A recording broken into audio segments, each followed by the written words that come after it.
And if he mines all the gold in the asteroids above Earth, then all of a sudden gold is that like a real statement? Yeah, I think he will. Wait, what? He's gonna mine all the gold in So the there's asteroids? billions of dollars of gold floating on asteroids. I don't know if you're serious. No, we're totally serious. Yeah. Elon Musk is gonna go into space, smash gold, and it's gonna rain plentiful like sand. I mean, that can't happen.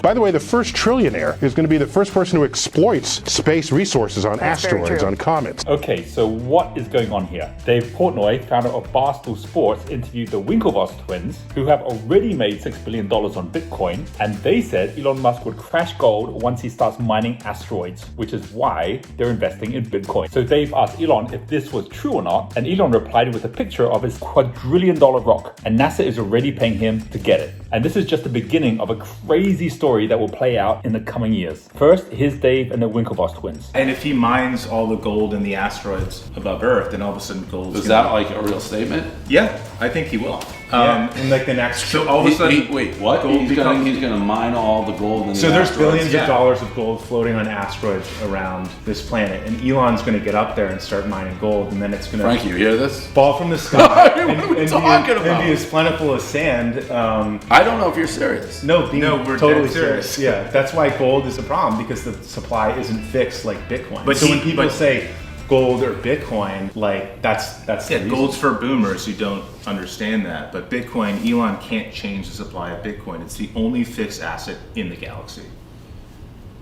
Are you guys crazy? I feel like I'm losing my mind talking about it. And the thing is, the dollar is turning into toilet paper. So if I you get leave your that. value I get there, that. I get like, that. what is your option? You have to have a hard asset, hard money, and it's either gold or Bitcoin. But Elon Musk is going to destroy gold. You have to. I don't like. I mean, the things you're saying from someone who's like, I always thought I had a big brain, but I mean, you guys. I thought half the things you're saying to me almost seem like a joke. Like Elon Musk is going to go into space, smash gold, and it's going to rain plentiful like sand. I mean,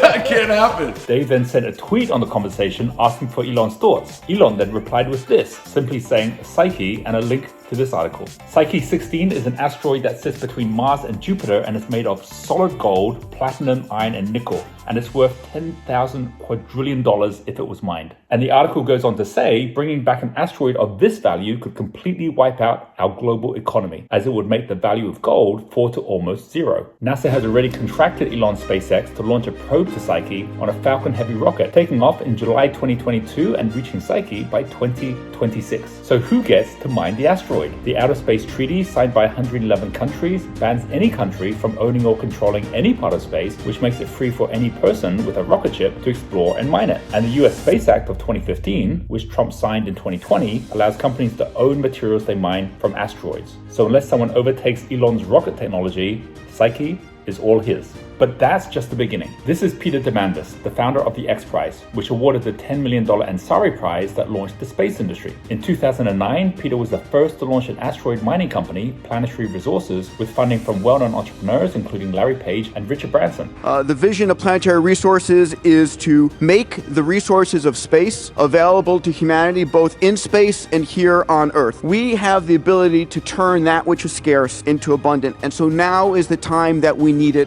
most. In the last decade, Planetary Resources has been followed by space mining companies like Deep Space Industries, Moon Express, Honeybee Robotics, and then countries like the US, Canada, Russia, China, and Japan. China has already launched its first space mining spacecraft, and Japan has already landed on asteroid Ryugu with their Hayabusa 2 spacecraft. Peter believes that if we mine in space, we can stop mining on Earth. And over the last 10 years, his X Prizes have been focused at solutions to world's biggest challenges, including the $100 million Carbon Capture X Prize he just launched, funded by Elon Musk. I met Peter Diamandis this month, and we hung out in zero gravity in another of his ventures, Zero G.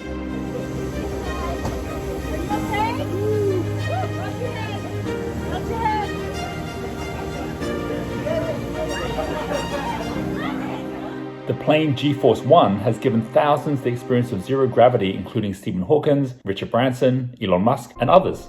And when we got back down to Earth, I asked Peter where the space race was going, and here's what he said. Phase 1, is bases on the moon, happening by 2025. NASA's Artemis moon mission to create a base on the moon was meant to happen by 2024, but just got pushed back to 2025 because of delays that Jeff Bezos caused. His company, Blue Origin, sued NASA for giving SpaceX the contract for the lunar landers, and that's a case they just lost. So progress is now moving fast, with SpaceX planning to launch its Starship in January after many tests of the Super Heavy rocket and the Starship rocket. This will be the biggest spacecraft ever launched with the capacity to carry the levels of cargo and humans needed to build manned bases on the moon and Mars, carrying up to 100 people at a time. And that won't be the only base. Russia and China have also just announced plans for a base, as have the Open Lunar Foundation. How will they build these bases? That's where phase 2 and space mining comes in. Where there's an astronomical amount of wealth and psyche, that's just the beginning. As Peter says, there's an abundance of asteroids in our solar system, which can be mined for everything we need to build space bases and space stations, including the water needed for life and rocket fuel. And this leads to phase 3, space colonization. Elon's timeline is now for the first mission to Mars to be by 2024 and his first manned trip to Mars by 2026. And he's sticking with his plan to build an entire city on Mars by 2050. Jeff Bezos, on the other hand, isn't focused on Mars, but instead on building space colonies. Because Jeff's been inspired by physicist Gerard O'Neill and is designed for rotating space cylinders called O'Neill colonies. In Jeff's talk, Going to Space to Benefit Earth, he played an interview with Gerard O'Neill and science fiction writer Isaac Asimov. This is Professor O'Neill, the guy who, with his students, came up with the idea of what's now called O'Neill colonies, and the famous science fiction author Isaac Asimov being interviewed about these colonies. And Asimov gets asked a very good question, which is, did anybody in science fiction ever predict this? And if not, why not? And he has a very good answer. Watch this. Did you anticipate anything like this in any of your science fiction? Nobody did really, because we've all been